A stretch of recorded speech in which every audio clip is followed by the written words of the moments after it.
Recording by James K. White. Mystery of the Sea by Bram Stoker. Chapter 22. Crom Castle.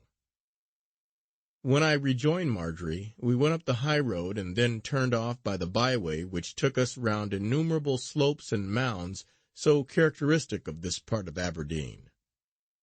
The entire county, seen from high places, looks bare and open, but it has its hills and hollows in endless variety.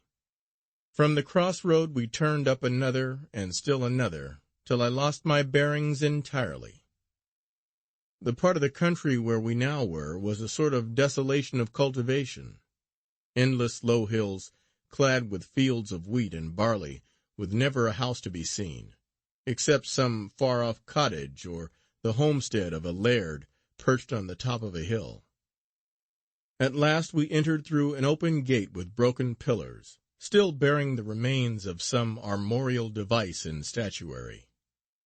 There was an avenue fringed with tall trees on either side, and beyond a broad belt of undergrowth. The avenue wound round and round in an endless series of curves. From the gate where we entered was a thick, close wood, nearly a quarter of a mile in width. Here the trees stood so close, and their locking branches made such a screen, that it was quite gloomy within. Here, too, the road was made in perpetual curves, so that it was not possible to see far ahead. Indeed, I remarked to Marjorie as we rode along, "No wonder you choose this as a place to hide in. It looks as if it was made for concealment. It is a regular Rosamund's Bower." When we passed through the wood, we came out on a great piece of level ground with a wide mound, some 20 feet high, in the midst of it. On this was built of granite a crenellated castle. It was not very high, but extended wide in a square, with a low arched doorway in front of us, through which it might be possible to drive with care. The doorway was closed by 2 gates. First, a massive network of interlocking steel bars of seemingly foreign workmanship, and secondly, great gates of oak fortified with steel bands and massive bosses of hammered iron. Before going in, Marjorie took me right round the castle, and I saw that it was the same on all 4 sides. It was built by the points of the compass, but there was no gateway except on one side. The ordinary way of entering was by a more modern door on the south side. From inside the castle it was not possible to see anywhere beyond the wood. Even from the stone roof made for defence where Marjorie took me, it was only possible to get a glimpse through the tree tops, here and there, of round-topped hills, yellow with ripening grain, or crowned with groves of scanty wind-swept pine trees. Altogether it was as gloomy a place as I had ever seen. It was cut off altogether from the outer world.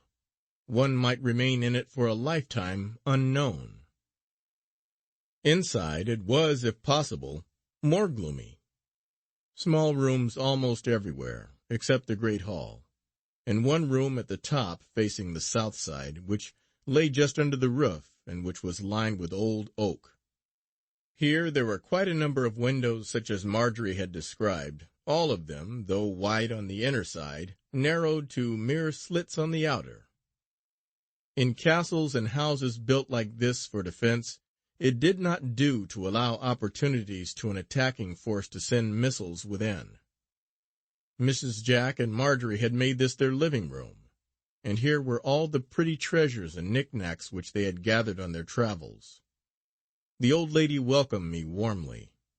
Then Marjorie took her aside and told her something in whispers. I could guess what it was, but any doubts I might have had were dispelled when she came over and kissed me, and said, "Indeed, I congratulate you with all my heart. You have won the best and sweetest and dearest girl that ever drew breath. I have been with her all my life, and I have not found a flaw in her yet, and I am glad that it is you whom she has chosen. Somehow I wished it from the first moment I saw you. That you may both be happy, I pray the good Lord God, and I know you will, for you are true, and Marjorie has a heart of gold." A heart of gold! Her words had given me more than pleasure. but the last phrase pulled my joy up short. A cold shiver ran through me. A golden man had been part of the prophecy of the mystery of the sea, and only a little while ago Gormala had in her vision seen Marjorie struggling in the tide race with a shroud in the air. I think Marjorie felt something of the same kind, for she looked at me anxiously and grew a little pale. She said nothing, however, and I thought it better to pass the matter by. Although Marjorie had heard the expression of the witch-woman's vision, and though I had told her of my first experience of the old rhyming prophecy, the former was at a time when neither I myself nor the whole mystery was of any special importance to her. She might not have remembered it. I trusted that this was so. However, we could not either of us be sad for long today. Our joy was too fresh to be dimmed by any thought of gloom, except momentarily as a mirror is by a passing breath. Tea in the old oak room was a delight, with the afternoon sun coming in slantwise through the narrow windows and falling in lines of light across the floor. Marjorie made the tea and served me, and each time I took anything from her hand our fingers met, she no more than myself avoiding the touch.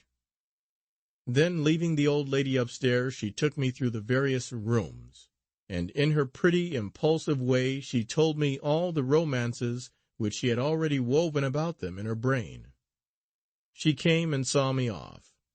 With her kiss of good-bye on my lips, I rode back through the gloomy wood, feeling as proud and valiant as a knight of old. I found my way to Ellon, and went on the train to Aberdeen, for I felt it due to Adams that I should see him at once. It was impossible to write all I had to say, and besides, I wanted to retain his good will, and to arrange for securing his aid if he would consent to do so under our altered conditions. I found him in his room, hard at work. He was writing something which I suppose he considered important, for he put it carefully away and locked his dispatch box before we began to talk. Of course it might have been only his diplomatic habit, but he seemed grave over it. I entered at once on the matter between us, for I thought to get the disagreeable side over first, and let concessions and alterations follow. "I am sorry, Sam. I shall not be able to help you with information regarding Miss Drake." "Why? Haven't you heard from her?" "It is not that, but I am not free to do what you wish." Adams looked at me for a long time. Then he said quietly, "I see. You have your orders. Well, I am sorry for it. It may bring dreadful harm to her, and I dare say to you too, now. Say, old chap, is that decision of yours final? The matter is more grave than I thought when I saw you last.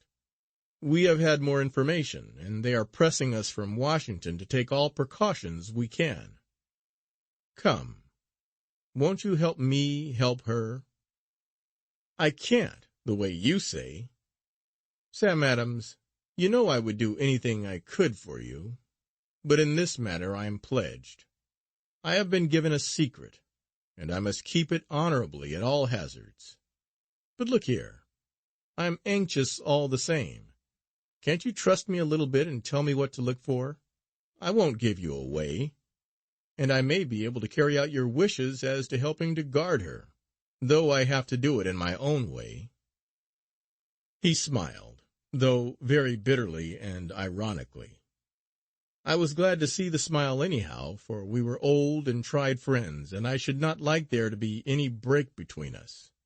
Besides, I wanted his help, his knowledge now, and his resources later on, if need should be. He was an official, and the matter was an official one, though his heart was in it. It was not as if his personal feelings or his honor had been involved. "Well," he said, "you have a fine gall, anyhow. You refuse point blank to give me the slightest help, though I ask it on all grounds, official for America, personal as I am in charge, and for the sake of your own girl. And then you expect me to tell you all I can." Well, look here. I'll tell you anything that will help you as soon as I know it, if you will keep me advised of exactly where you are, so that I may be able to find you if I wish."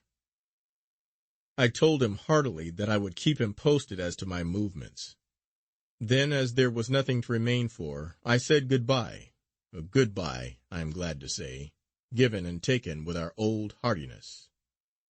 Before I went I said, "Sam, you know how a message can find me if there is anything you should think it well to tell me." To which he replied, "All right, Archie, I'll remember. You understand that as I shall have to work this racket alone, I must do it in my own way. Otherwise we shall have complications. But if there is anything I can do on your side, I shall do it all the same. You know how to reach me. If you send for me, I shall come any hour of the day or night. And say, old chap, I go heeled." He pointed to his pistol pocket. "Let me advise you to do the same just at present." I took his advice, and bought in Aberdeen, before returning to Cruden, 2 of the finest revolvers I could get. One of them was made for a lady, the other I always carried myself from that day forward. End of chapter 22. Recording by James K. White. Chula Vista.